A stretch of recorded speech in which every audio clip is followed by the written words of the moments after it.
Welcome to First Chapter Indie Reads.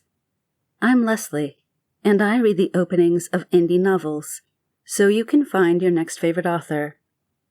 Today, I'm reading Session 0, Book 1 of Haarlock's Destiny by J. Tyler Pennington.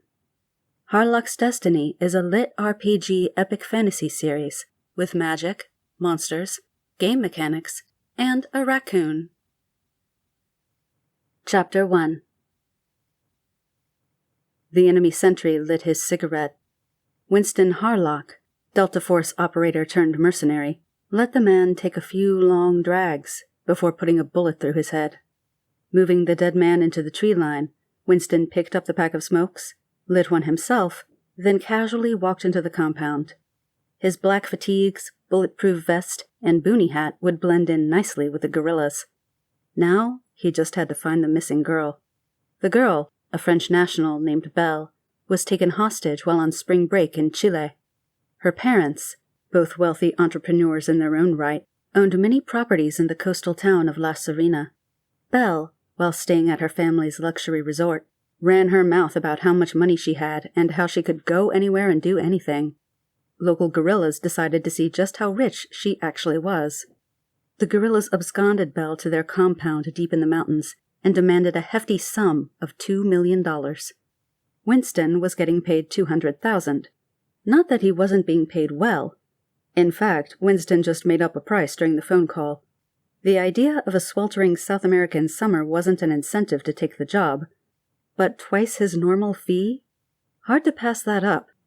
Most other mercenaries Winston knew couldn't believe his low rates. Potential clients couldn't either. His record proved he wasn't cheap for lack of success, but for efficiency. What a team of mercenaries would need a week to do, Winston could do in a day. 10 years in Delta Force honed Winston into a lethal combatant. A proficient sniper, an expert in unarmed combat, and a ghost when he wanted. Winston could blend into a crowd, sneak into a fortified compound, or disappear with little to no trace. Cigarette in his mouth, Winston mimicked the dead guard, hunching his back and adopting a lazy gait. The dark, moonless night and the compound's patchwork lights would only help to obfuscate him. The few other guards talked quietly amongst themselves. At 3 a.m., even the most hardened militants found it difficult to stay awake, especially at night in the mountains, when the cool temperature brought people around warm, cozy heaters. Passing by another guerrilla, Winston gave a head nod. The more you acted like you should be there, the fewer people paid attention to you. This guy just waved and kept going. The compound, which wasn't much more than a dozen sheet metal shacks, covered a handful of acres. Haarlock didn't have to search each building for Belle. There's only one reason to post a guard inside a base. The guard looked bored as he leaned against a wall. His rifle, sitting on top of a stack of crates, was just within reach. Winston stopped 20 feet away and acted like he couldn't light his cigarette. After 3 failed attempts, he purposefully dropped the lighter. Cursing, Winston addressed the guard in perfectly accented Spanish. "Hey, I just dropped my fucking lighter. You got a flashlight or something?" The man laughed at Winston's faux misfortune, grabbed his rifle, and walked towards him. "Oh, bad luck, pal. Batteries on mine died. Yours too?" "Yeah, left it on by accident." Winston used his foot to find the lighter. When the guard came close enough, he could see his compatriot was a Caucasian man with a beard. Before the man could react, Winston grabbed the back of his head and shoved a knife into his neck. Winston ensured no one saw him, then shoulder-carried the dead man behind some other crates and hit his body. He fished the door key from the man's pocket and entered the once-guarded building with a suppressed pistol in hand. Inside, a man sat at a radio desk. Winston killed him with a single round to the head. Waiting to see if the falling body alerted someone, he began a search of the 3 rooms. The first held supplies and some drugs, and the second, a bound and blindfolded girl. Making sure there weren't any surprises behind door number 3, an empty bed, Winston returned to check the girl's identity. The girl took a severe beating, bad enough to be unrecognizable. Luckily, other means of identification exist. The fox tattoo on her left hip confirmed Belle's identity. Winston tried to rouse her, but she was out cold. Track marks on her arm, and heroin on the nearby table. Probably meant she would be unconscious for a while. 2 weeks of malnutrition and being small in the first place turned Belle into little more than a paperweight. Winston slung her over his shoulder and, with pistol drawn, left the building. All he needed to do was make it the kilometer to his jeep, then the 20 clicks to the docks.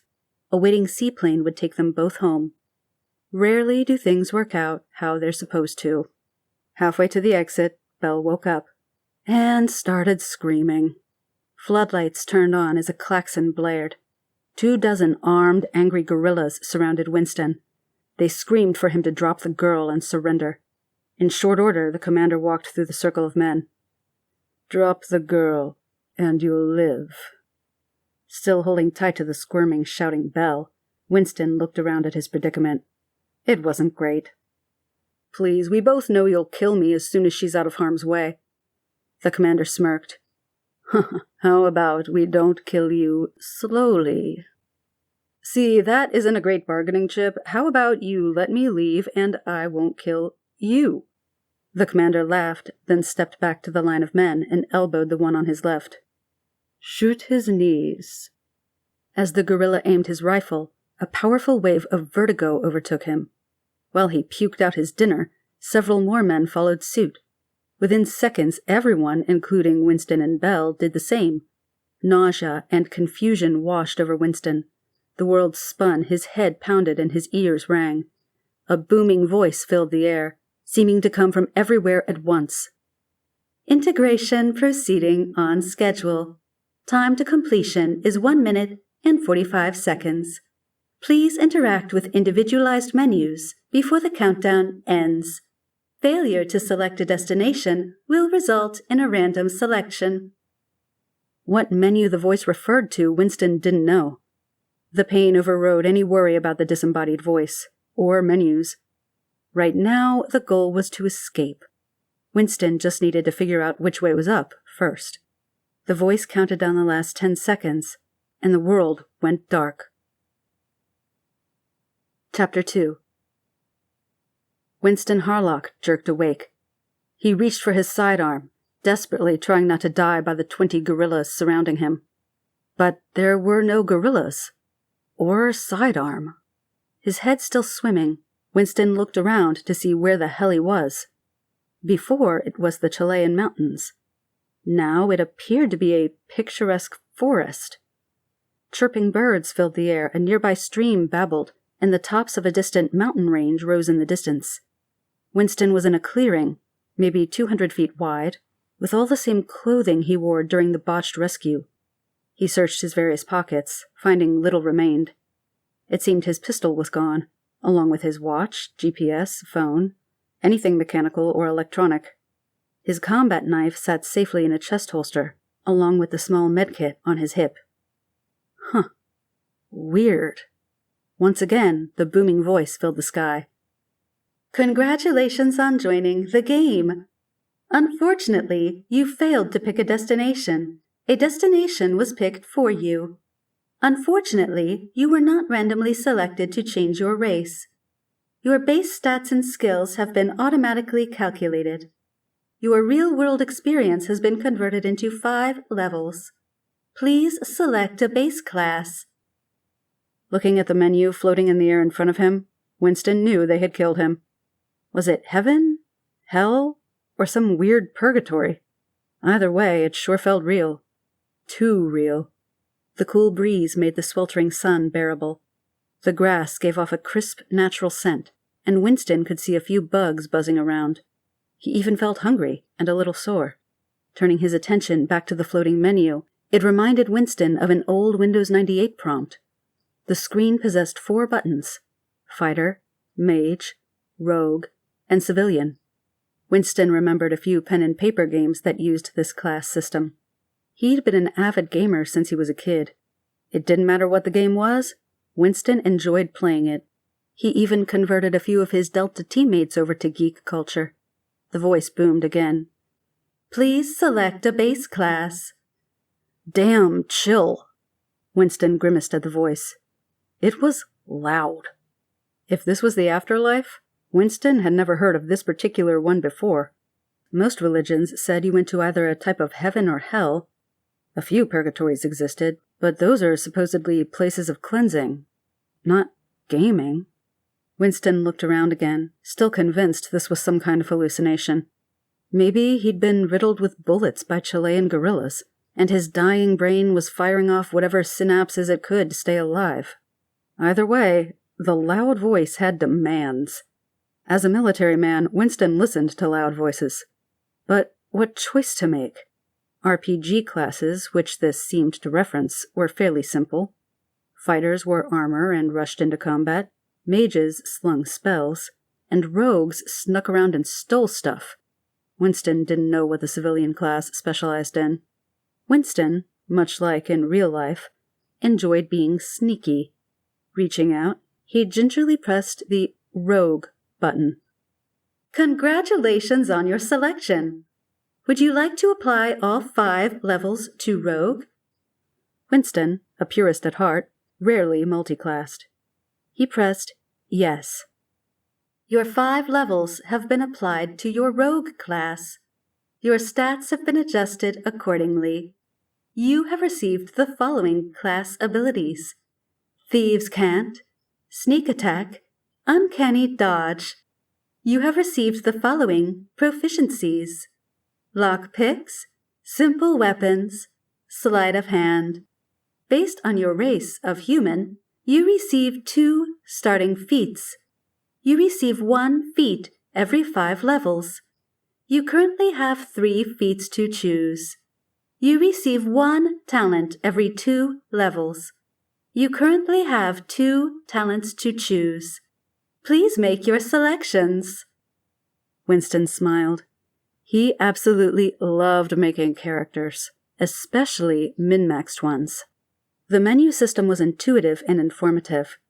Each category contained lists of options, and more than enough information on each to make an informed choice. After experimenting with the interface for a while, and going over the choices and their effects, Winston got the gist of their synergy. For his feats, Winston chose Alert, Magic Initiate, and Pass Without Trace. Alert combined with his Uncanny Dodge, allowing him to detect and avoid almost any attack. Magic Initiate gave him access to 2 cantrips and a first-level spell. And Pass Without Trace made it so Winston left behind almost no evidence where he'd been. Last but not least, talents. Winston selected Canny Observer and Resilient. The ability to notice things more easily, and being harder to kill, seemed like obvious choices. Congratulations on your selections! You have reached level 5. You may pick a class specialization at level 5. If you do not choose a specialization at this time, you will have the chance every 5 levels. Would you like to pick your specialization now? Shrugging, Winston pressed yes. The menu listed several dozen to choose from, with most grayed out. It seemed certain specializations needed additional levels in fighter, mage, or civilian, along with stat, skill, or feat requirements. For instance, with 3 levels in rogue and 2 in fighter, bandit would unlock. 3 levels in mage and 2 in rogue made phantom available. Combining rogue and civilian allowed you to choose diplomat. Winston only wanted 1 specialization: assassin. It was too cool not to take. Lucky for him, his automatically calculated skills gave him daggers, master, and stealth, expert. These fulfilled the 2 fundamental requirements for assassin. Congratulations on your selection. You have received the following class ability: Chink in Armor. Character creation is complete. Please enjoy your experience. The disembodied voice and menu vanished. Winston looked around and wondered what the experience could be. He realized he should have a character sheet. If floating menus existed, why not a floating character sheet? Character sheet. Display character sheet. Winston frowned. Open character sheet? A character sheet opened before him, listing his stats, skills, class abilities, feats, and talents for his review. As Winston reviewed the data, the hairs on the back of his neck stood on end, and a sudden urge to dive to the left overcame him. Winston complied. A massive paw with equally massive claws swiped the air where he was just standing. It was a mountain lion. And not just any mountain lion, a massive one. Rolling to his feet, Winston entered into a crouch and met eyes with the animal. It slowly paced him, growling while its tail twitched in annoyance. With his combat knife in hand, Winston rotated with the animal. He couldn't outrun it. He couldn't reason with it. The only thing to do was to try and kill it, and hope to survive. Survival mostly depended on tenacity and determination. 2 things he possessed plenty of. Screaming, Winston rushed the beast. Chapter 3. Everything hurt. That makes sense, especially after 500 pounds of murder slams into you. The bulletproof vest Winston wore took the brunt of the force, keeping the razor-sharp hind claws of the mountain lion from gutting him. Unfortunately, this shattered the armored insert, along with a few of his ribs. Though his chest and stomach were intact, Winston's left arm wasn't so lucky. 4-inch teeth sank into his left shoulder as the front claws of the animal sliced into his left forearm. Good thing he was right-handed. The cat lay dying a few feet away. Winston got lucky and hit an artery in the animal's neck with the first strike. He was also lucky to survive, but that wouldn't be the case if he didn't stop the bleeding. Taking out his med kit, Winston began treating his wounds. He stopped the bleeding and bandaged everything, but those efforts used up what few supplies were in the kit. He could kick himself. Standing in the middle of a field while oblivious to the world around him. Some Spec Ops badass he was. Without alert and uncanny dodge, Winston knew he'd have been cat-scat. Resilient probably helped too. Winston groaned when he got to his feet, then stood for a moment until the vertigo went away. He walked over and looked at the monstrous feline.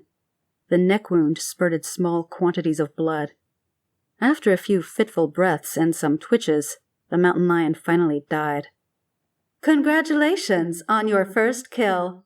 You have been awarded 250 experience points. The booming voice startled Winston, causing him to jerk. The waves of pain dropped him to his knees. Several deep breaths and an iron will kept him from passing out. Fucking voice. Winston knew he couldn't stay in this clearing for long. It was doubtful another animal would come along, but better safe than sorry. That, and with the sun beating down on his shoulders, his all-black outfit soaked up the heat. He was already thirsty, and water was one of, if not the most, critical resources necessary for survival. The sounds of a stream came from Winston's left. He walked that way into the forest, and found an idyllic scene just over an embankment. He used his good arm to wash some of the blood off his skin, then he rubbed the cold liquid across the back of his neck and drank his fill. The stream wasn't large, maybe 3 feet across and 6 inches deep. Several small pools contained minnow and crawfish. The crystal-clear water flowed at a slow pace. Looking upstream, Winston saw a deer getting a drink a few 100 feet away. I sure hope those aren't hostile. Which way to go? Either way could lead to a pond or a lake. If other people existed, which direction would they be? Discretion being the better part of valor, Winston went away from the deer. 2 exhausting hours later, Winston detected signs of life. Metal clinked together, people laughed, and the smell of burning wood floated on the wind. Winston kept back, using the trees for cover as he maneuvered around for a better look. The sounds came from a small hamlet of about 15 buildings, which included a blacksmith's forge, stables, and a windmill. Everyone looked like medieval peasants and wore simple brown and white linen clothing. After 20 minutes of surveillance, Winston approached. Swinging around to come in south via a dirt path, Winston tried his best to look non-hostile. Once they noticed him, several of the people stopped dead in their tracks. One woman ran to the blacksmith, getting his attention. The burly and very dirty man looked up, then approached Winston with a large hammer in his hand. The man didn't look hostile, but he didn't look friendly either. His dark beard and shaved head gave him a menacing visage. Winston nodded to the man and spoke in Spanish.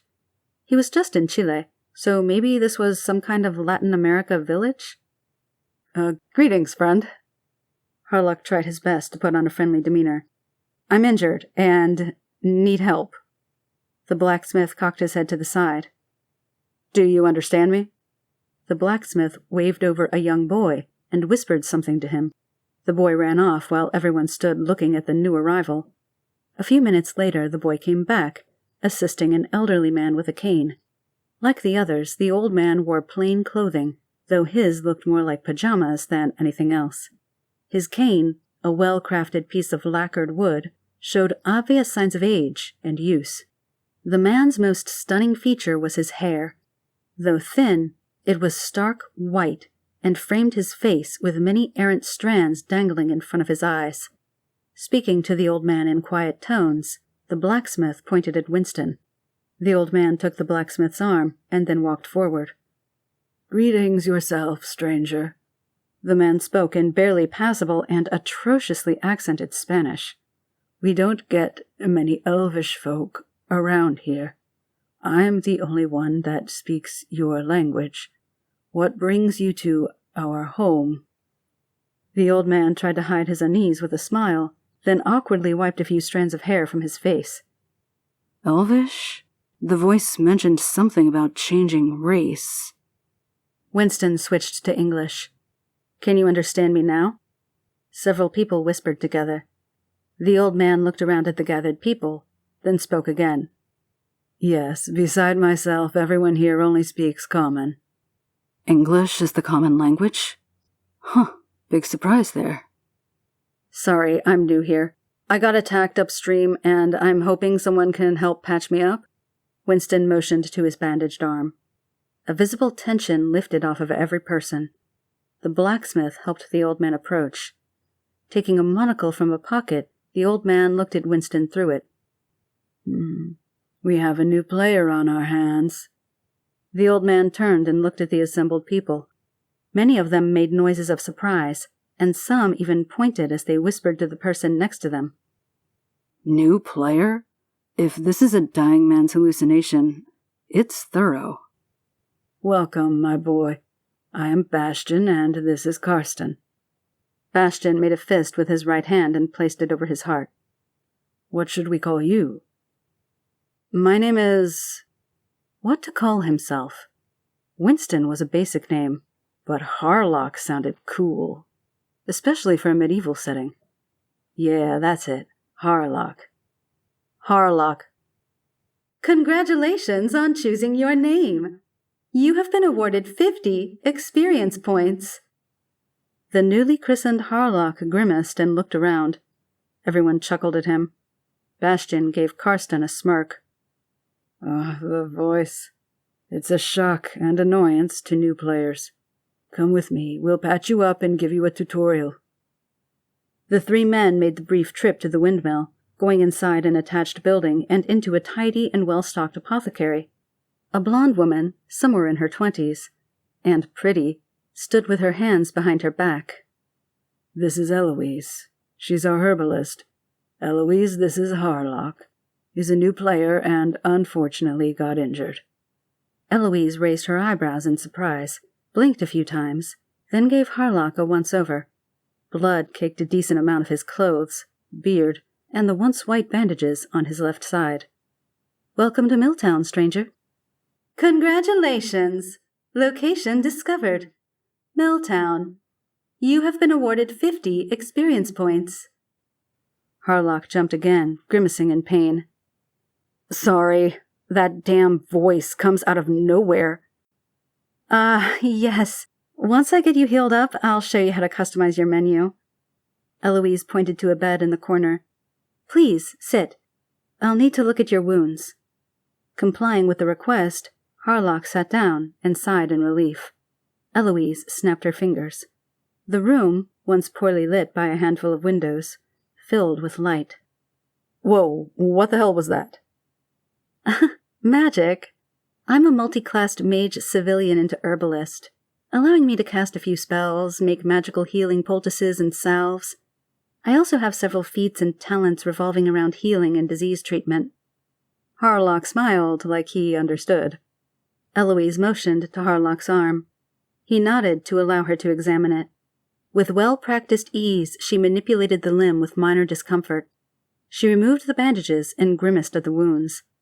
Next, Eloise checked his ribs, finding 3 of them broken.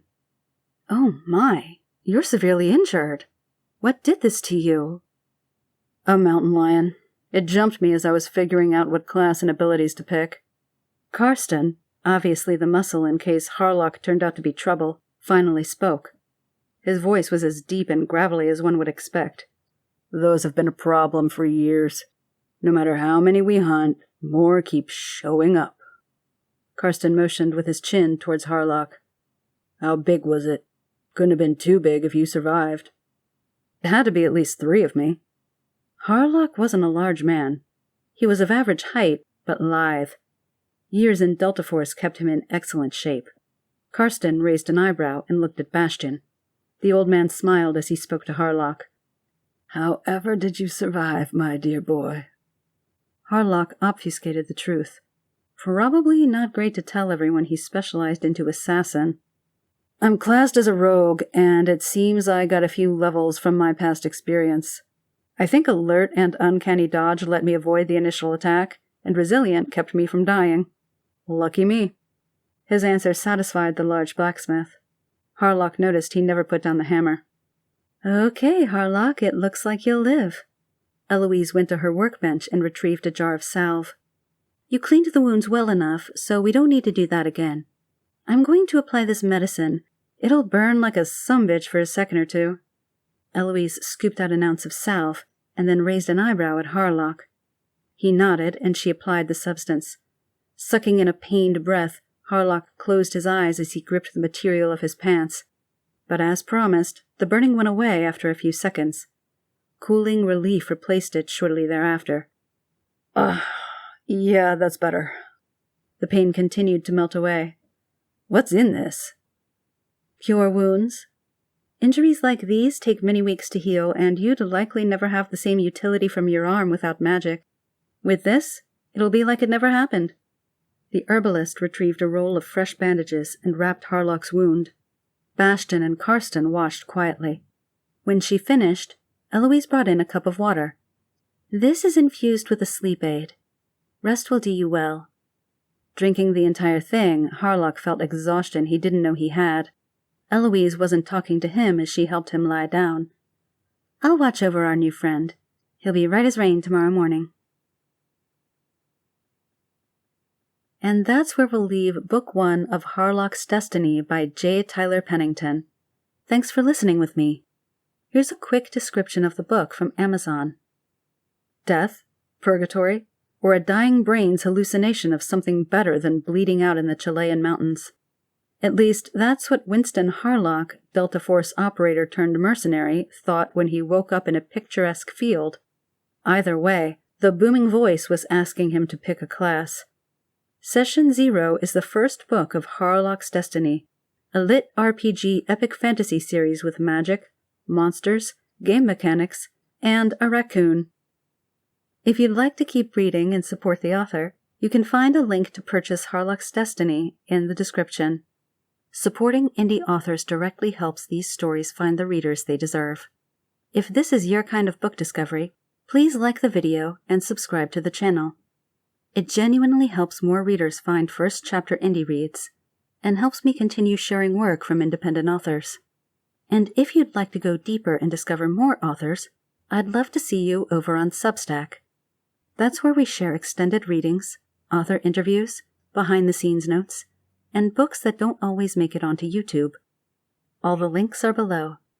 Thanks again for supporting indie authors, and I'll see you in the next first chapter.